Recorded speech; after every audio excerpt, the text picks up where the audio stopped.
бар асари фаромадани сел дар вилояти Сух чанд деҳа зарар диду як сокини Амондара ҷон аз даст дод. Шоми рӯзи 5 август тахминан соати 17:30 дар вилояти Сух бар асари борони пуршида дар ҷамоати деҳоти Амондара сел омад. Хабар медиҳад раёсати кумитаи ҳолатҳои фавқулода дар вилояти Сух. дар пайи сел як сокини 60-солаи деҳаи Амондара ба ҳалокат расид.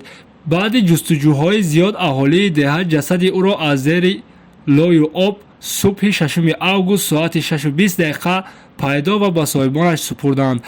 ин сел ба се ҳавлии сокинони деҳаи Амондара лӯёба ворид карда 29 замини наздиҳавлигии шаҳрвандон, 10 гектар заминҳои кишоварзӣ ва 10 километр роҳи автомобилгарди деҳаро низ аз лӯй пур кардааст. ҳамчунин дар ҷамоати деҳоти Ёрӣ, маҳаллаи Сушанг ва ҷамоати деҳоти Шинг деҳаи Заврон низ сел зарар расонидааст.